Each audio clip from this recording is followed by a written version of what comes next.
आज की कहानी काफी इंटरेस्टिंग है, इसलिए ध्यान से सुनना। माइकल एक ट्रैवल व्लॉगर था जो दुनिया भर की सारी हॉन्टेड जगहों को एक्सप्लोर करना चाहता था। और रिसेंटली में उसने एक ऐसे टनल के बारे में सुना था जो कनाडा के नायग्रा फॉल्स के पास है। ये एक बहुत फेमस झरना है, अगर आपने इंटरनेट पे कभी इसके बारे में सुना हो। लेकिन इस टनल को जिसके बारे में उसने कहानियां सुनी थी उसे कहते हैं द स्क्रीमिंग टनल। लोग कहते हैं कि अगर आप रात के 12 बजे जाकर उसी टनल के सामने एक मैचस्टिक यानी एक माचिस जलाओगे तो उस टनल के अंदर से एक चीख सुनाई देगी, एक बहुत तेज चीख जिसमें बहुत तेज हवा होगी और उसी हवा से आपकी वो माचिस बुझ जाएगी। ये सुनने के बाद माइकल काफी क्यूरियस हो गया। वो काफी इंटरेस्टेड था ऐसी जगहों को एक्सप्लोर करने के लिए, इसलिए वो प्लान बनाता है कि वो इसी स्क्रीमिंग टनल पे जाके इसको एक्सप्लोर करेगा। और उसे ये सारी ही चीजों को उतना बिलीव नहीं था क्योंकि वो इन सारी ही चीजों को अफवाह मानता था। लेकिन जब माइकल उस स्क्रीमिंग टनल के पास गया तो कुछ ऐसा हुआ जिसे जानने के बाद आपकी रातों की नींद उड़ जाएगी। लेकिन ऐसा क्या हुआ वही जानेंगे आज की स्टोरी में। Hello guys, horror stories. Michael उस स्क्रीमिंग टनल के पास जाने का डिसाइड करता है जिसके बारे में उसने खबरें और स्टोरीज और भूतिया बातें सुनी थी।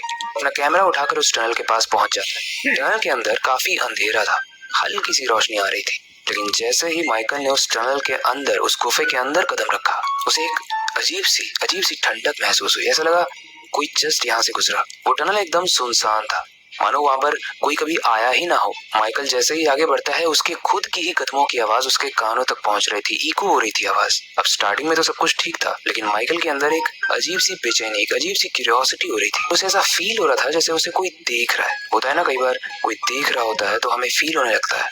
और अब माइकल डिसाइड करता है कि वो चीज करेगा जिसके बारे में उसने कहानियां सुनी है। वो अपने पैंट के पॉकेट से एक मैच स्टिक निकालता है, एक माचिस की डब्बी निकालता है, उसे जलाने की कोशिश करता है। और जैसे ही उसमें आग लगती है उसे एक बहुत भयानक सी चीख सुनाई देती है। माइकल को शुरू में तो लगता है हो सकता है एक कोइंसिडेंस हो या कुछ नेचुरल आवाज हो किसी झरने की या फिर गुफा के अंदर किसी चूहे हुए की, इसलिए वो इस सेम चीज को वापस से करता है। वो वापस से माचिस जलाता है और इस बार जैसे ही माचिस जलती है, इस बार चीखें नहीं बल्कि एक छोटी सी लड़की की रोने की आवाज आती है। उसे माइकल का दिमाग काम करना बंद कर देता है। उसे लगता है कि वो आवाज नेचुरल वाली हो सकती है लेकिन ये आवाज तो पक्का किसी न किसी की ही है। और जैसे वो पीछे मुड़कर देखता है, टनल के एंड में उसे एक लड़की का, एक छोटी लड़की का साया दिखता है। स्ट्रेंज चीज ये थी कि वो साया धीरे धीरे माइकल की तरफ बढ़ रहा था। माइकल को कुछ समझ नहीं आ रहा था कि क्या हो रहा है उसके साथ। उसने जल्दी से कैमरा उठाया ये सब रिकॉर्ड करने के लिए, लेकिन जैसे ही उसने कैमरे का रिकॉर्ड बटन दबाया कैमरा बंद हो गया। फिर उसे अचानक से महसूस होता है कि टनल में आ रही ठंडी हवा एकदम से गर्म होने लगी। उसका टेम्परेचर बहुत बढ़ने लगा और इसकी वजह से उसका गला भी सूखने लगा।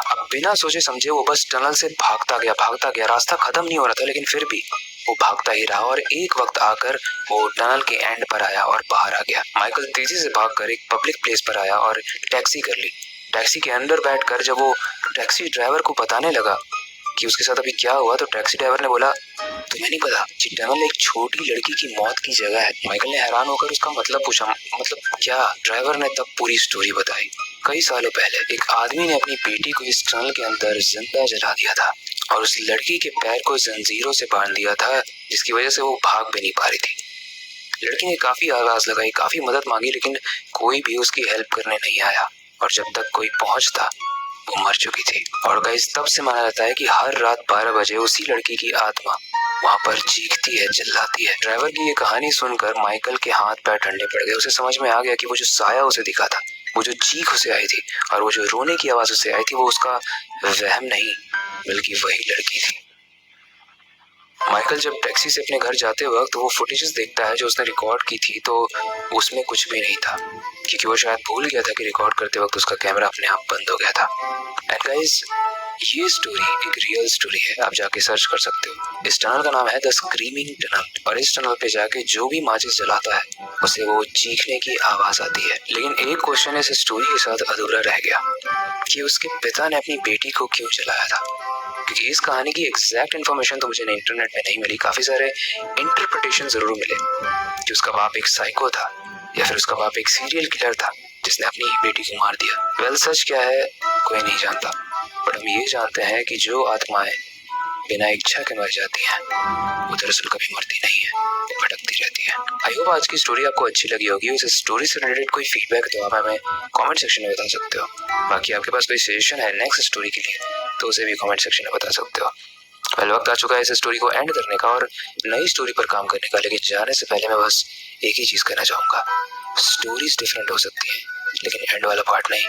इसलिए अपनी क्यूरियोसिटी को डाई मत होने देना, नई चीजें सीखते रहना, अपने बेड के नीचे और खिड़की के बाहर जरूर देख लेना। मिलते हैं अगली वीडियो में।